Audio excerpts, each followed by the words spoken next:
Hello and welcome, I'm Ruby Barlow and you are watching The Newsroom. Let's take a look at some headlines of this hour.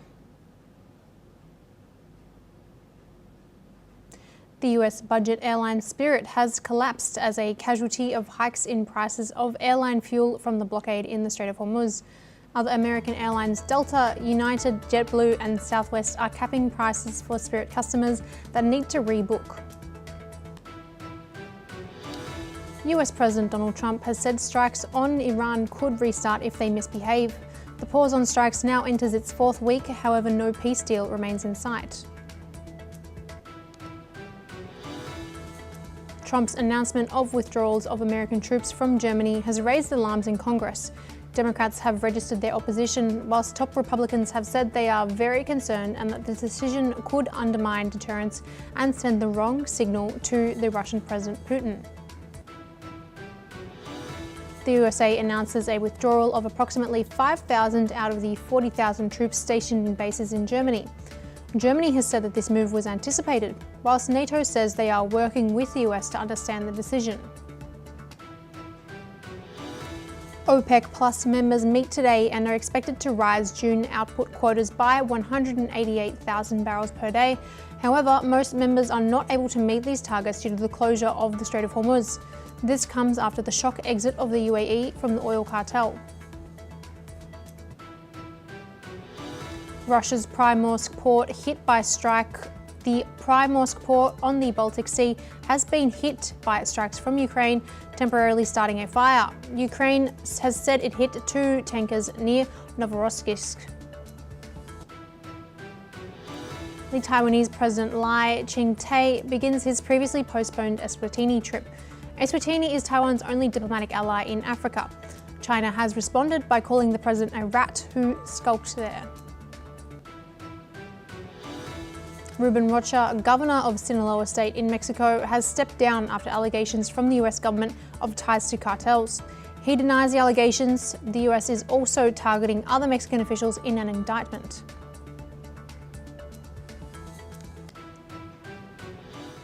Dutch authorities have foiled a chilling alleged murder plot targeting members of the royal family, including Princesses Amalia and Alexia.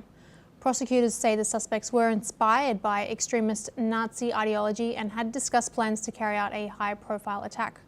The investigation revealed online chat groups where the accused shared radical views, glorified violence, and allegedly explored targeting symbolic figures, including the Dutch royal family. Security agencies intervened before any attack could be executed, with multiple arrests made in connection with the case. Officials say the threat was serious and credible, raising concerns about the growing danger of online radicalization. The Dutch royal house has not commented directly, but security around royal events and residences has reportedly been reviewed and tightened. This incident highlights a broader trend across Europe, where authorities are grappling with extremist networks operating online and targeting high-profile individuals. Investigations are ongoing as officials work to determine whether the suspects had links to wider networks or were acting independently. We're now joined by two guests. Firstly, Sander van Hoen, a former Euronews correspondent from the Netherlands, and also we're joined by Mark Sievers, a former US diplomat, joining us from Abu Dhabi. To both of our guests, thank you very much for joining us today on the broadcast. I'd like to firstly start with you, Sander. How has this story, this release of this plot against the princesses in the Netherlands impacted the nation? Has there been a wide outrage, especially with King's Day being so recent? How have the Netherlands been affected by this shocking report? Well, the effect has been surprisingly little, if I'm judging it right now, because the man that was suspected to plot an attack on the two royals was not in his right state of mind. And the police has said that although they found 2 axes with their names on it, they don't think that he had any concrete plans to execute an attack. So that has, of course, raised the debate about the public profile of the royal family, but there has not been like this outcry or panic. The outcry, of course, also because it's not known yet what was the motive of the man and whether he was acting alone or whether he was part of a group. I now want to bring into the discussion our second guest, Ambassador Mark Sievers, who is a former US diplomat. Mark, Ambassador Sievers, it's a pleasure to have you back on the broadcast. Thanks very much for joining us. Are we seeing a rise of extremism and extremist-inspired attacks around the world? Should we be concerned? There is a problem with extremism around the world. This particular case, which I just learned of this afternoon, though I defer to my colleague on this program, I know very little about it, and it doesn't seem to me, it seems to be a case of a deranged individual rather than some indication of broader network of extremism. So I'm not sure there's a connection between this and, let's say, the stabbing attacks in London, what was that, yesterday or the day before? Sander, I want to come back to you with this question. The suspect was found with 2 axes engraved with Alexia, Mossad and Sieg Heil, which is a verbal salute that was used by the Nazis. Is there suspects that this person could be linked to Nazi ideology? Is it a current problem within the Netherlands with the rise of far-right politics across Europe? Has some of that translated into neo-Nazism? Well, I would suspect that is, of course, a line of investigation the police is following right now, because the Sieg Heil words, as you said, are linked to Nazism. But there are some far-right extreme groups active in the Netherlands, although they tend to point the arrows more at the government and less so at the royal family. There's also, of course, Muslim extremism in the Netherlands, or left-wing extremism. And the Secret Service is basically tagging all those groups and also protecting the royal family. And there lies the problem that their public profile is high. You mentioned King's Day, which is a very public day. They walk among the public, they shake hands, they interact with the public. And that's the way we like it. We like the royal family, especially when they're young, to keep like a public profile. The princesses follow studies like any normal kid in the Netherlands would do, although they do it abroad. Alexia is studying in London. Amalia, the heir to the throne, has studied for a year in Madrid, and that was because there was like evidence that somebody may make a move on her life. So there are threats, and it's a constant balance between gauging those threats. Where do they come from? How serious are they? And at the same time, keeping this public profile of the royal family in the Netherlands. I wouldn't say so much that there is, at the moment, a specific threat from a specific group in the Netherlands. As I said, Secret Service are tagging multiple groups with different backgrounds, with different levels of organization. But for example, a very prominent right-wing group, which also in recent days turned violent against local communities, they point, for example, at the immigration policy and not so much at the royal family. So it's a mixed bag, I would say. Ambassador Sievers, what are some of the possible risks of living as a high-profile figure? Of course, as Sander just mentioned, the royal family inside the Netherlands has a very high profile. Some of the princesses have had to live overseas. Yourself as an ambassador, as a previous ambassador, what are some of the risks that one takes when your profile becomes quite high in the public eye? I'm not sure how high my profile is, but I guess it is out there. I feel very safe in Abu Dhabi and in the United Arab Emirates. Security here is very, very good, and I have a lot of confidence in the Emirati security services. But, you know, I was thinking as you were speaking about just a week ago, there was an attempted assassination of President Trump for the third time in a Hilton Hotel ballroom in Washington, D.C., and a number of other, the vice president and a number of other senior cabinet officials were present. The man who was attempting to shoot them, or apparently planned to shoot them, did not get inside the ballroom. He was stopped on in the outer corridor of the hotel.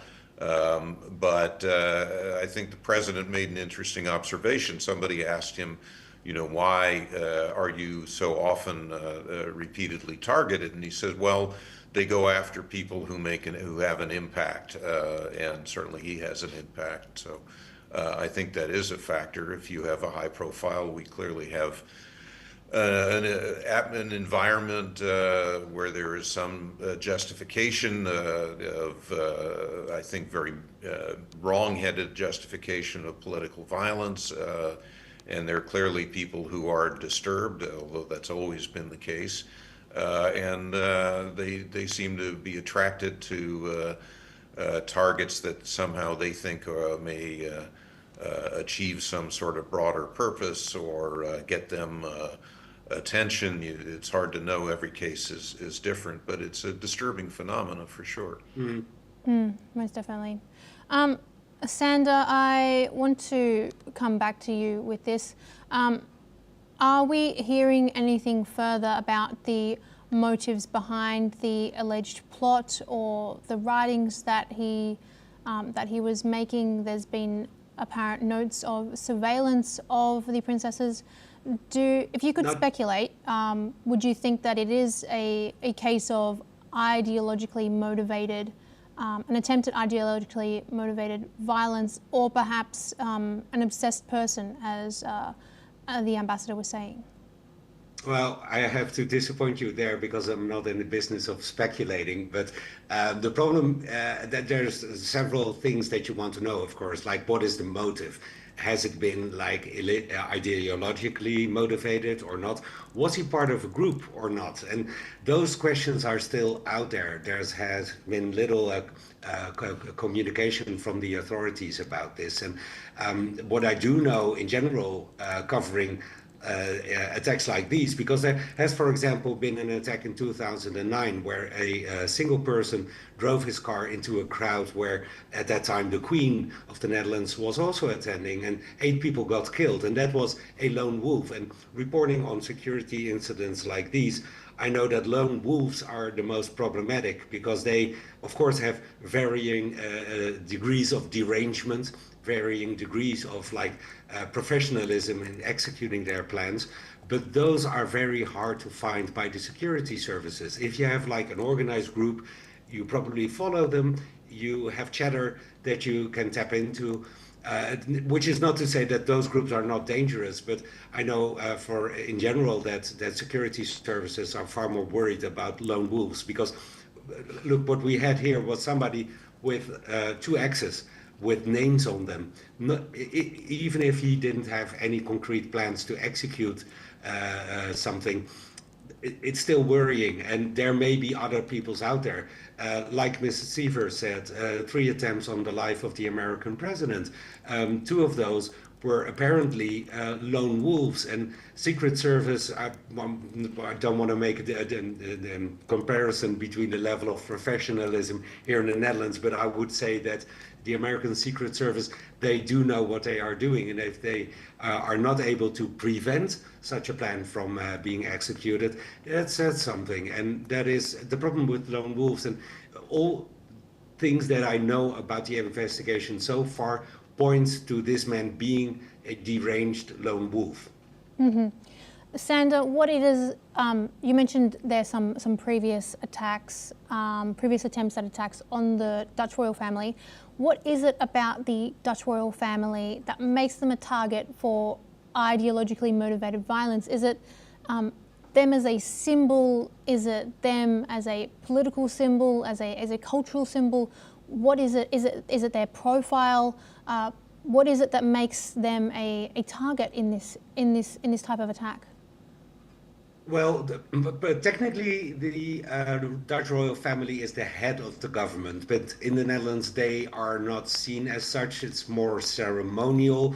So if you have an issue with the government, those are not the most likely people to target. However, there's people that are against the monarchy, of course, but I would say that it's like the American president. If you want to make a statement committing an attack, you pick the people with a high profile, and the Dutch royal family are among that group, of course. Ambassador Sieber, I want to come back to you now as well. In this plot, they did find Sag Heil written on one of the axes, as well as the names of the princesses as well. This has indicated to investigators that perhaps there is an ideological lean to this, of course, with Sieg Heil being a former logo of the Nazis. Do you think that in this case we could be seeing a resurgence of this type of ideologically far-right Nazi, ideologically motivated violence in the Netherlands, or is it indicative of a broader political trend? Look, as I said earlier, there is a global problem of political violence, and it's quite disturbing, certainly in the Western world. There are many examples, and the United States in recent years has a lot of issues with this. Some of it is ideologically motivated, some of it's disturbed people, some of it's a social media environment in which people make heroes out of people who carry out political violence, or even someone who shot a health insurance company executive on a street in Manhattan in New York City for no reason at all, except that somehow he had a grudge against health insurance companies. So there's all sorts of reasons. I'm not familiar enough with the domestic situation of far-right groups in Holland to say anything about that. I'll leave that to Mr. Van Hoon, because I'm really not in a position to comment on it, but I can talk about the United States if you want. Of course, of course. If we're looking at this perhaps indicative of a broader trend, of course you mentioned that there's been other politically motivated attacks, certainly against the US president, but also against other members of state in the United States. Ambassador, if you could comment on that as well. Are we seeing similar attacks such as this one? Of course, Sander mentioned lone wolf actors, deranged people, but are we seeing similar attacks in the United States, or are they perhaps rather more organized? Well, I think most of the attacks that come to my mind over the last year or so have been lone wolf type individuals, but a number of them seem to be responding to ideas that are circulating in social media and even in television talk shows and so forth. If you describe your political enemies as Nazis or the greatest threat to democracy in the world, there are people who will try to act on that. So I think we all need to be very careful about the rhetoric that we use about our political opponents. At least that's my feeling about it. Mm-hmm. Sander, what more can you tell us about these far-right groups in the Netherlands that you mentioned before? You mentioned there's a spectrum of political views in the Netherlands, some on the far left, some on the far right, but have we seen a resurgence in this type of ideology? And if you could comment further on perhaps some of those groups in place today in the Netherlands. You have seen a resurgence of the far right thought. I think you could trace it back to the COVID period, where there was a lot of discontent with the government policies, limiting movement, And from there you have seen a anti-government movement that was very broad and got broader and got watered down, if you like, because migration, of course, is a big issue for those groups, but also any government policy that they see, for example, influenced by this big left-wing international organization trying to import other people into this country. So it becomes very broad and wide there, but it taps into this very general feeling of discontent. And that is something that the Secret Services year in, year out worry about. Now, to what extent is this organized? It is in part because we've seen a organized group rallying against municipalities debating to host a center for refugees. Violence has been occurring recently, regularly. But is that a group that is, for example, contemplating committing attacks? I think that is a step too far. And I think there the Dutch, at least the Dutch Secret Service, is far more worried again about smaller groups, because those bigger groups, you can tag them, you can follow them, you can try to infiltrate them. But the smaller groups, those are the groups to worry about. And of course, also one of the problems, and it's also the debate now, or about the way you protect the royal family, for example. We live in a free country, so there's no policing of thought, there's no policing of free speech unless you hurt somebody else, and that's a value we like to keep, and that of course makes it harder for that to keep an eye on people. It's not a totalitarian state. That would be far more easier, and I think you see countries across the world where the level of surveillance by governments is higher. So that would make it easier in principle to prevent attacks like these from happening. But I think Mr. Sievers would agree that that is something that we pride ourselves in, that we are not totalitarian societies. Mm-hmm. Ambassador Sievers, are we seeing the same discontent in the United States right now? It seems that the society is very polarized, and of course with these midterm elections coming up, we will definitely see how that plays out in terms of the numbers and the data. But are we seeing the same feeling of discontent, the same sentiment over there in the United States? Well, certainly there is a deep polarization in the United States.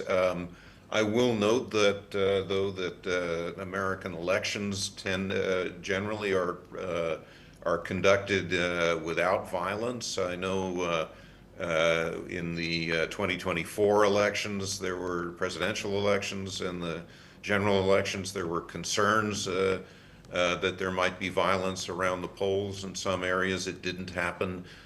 So I'm fairly confident we will have a democratically sound and safe election this year for the midterms. I would be remiss if I didn't say something about anti-Semitic attacks on Jews, though. Very disturbing what happened in London. It's only the latest, and fortunately the two men who were stabbed survived. There have been a whole series of attacks on Jews in the UK, and we've had a number of attacks in the United States. The organization that I previously worked for, American Jewish Committee, held an event last year outside a Jewish institution in Washington, D.C., and a man came and shot to death two young people who happened to be employees of the Israeli embassy, but I don't think he had any way of knowing who they were when he shot them. He shot them just sort of randomly, and they shot them both to death. And so that, these kinds of things are very, very worrisome. And we all need to take that as a very serious social problem. Indeed. Ambassador Sievers and Sander, thank you very much for joining us today on the broadcast. We are now moving to some breaking news. The Kremlin has warned that Ukrainian strikes on Russia's oil infrastructure could push global oil prices higher. This comes as Ukrainian drones targeted the key Russian port of Primorsk, triggering a fire that has since been brought under control, according to local authorities. Moscow says continued attacks on energy facilities could disrupt supply and further strain global markets. The incident marks the latest escalation in the energy dimension of the Russia-Ukraine conflict. Another breaking news development: an Israeli court has extended the detention of 2 foreign activists from a Gaza-bound humanitarian flotilla by 2 days. The activists were among those detained after Israeli forces intercepted a flotilla of more than 50 vessels in international waters off Greece. The ships, which set sail from France, Spain and Italy, were attempting to break the long-standing blockade of Gaza and deliver humanitarian aid. Israel says a total of 175 activists were captured, with 2, a Spanish and a Brazilian national, transferred to Israel for questioning. Legal representatives say authorities had sought a longer detention period, but the court approved only a 2-day extension. And that's all that we have time for. Please keep watching NewsX World for more news updates coming to you from around the world.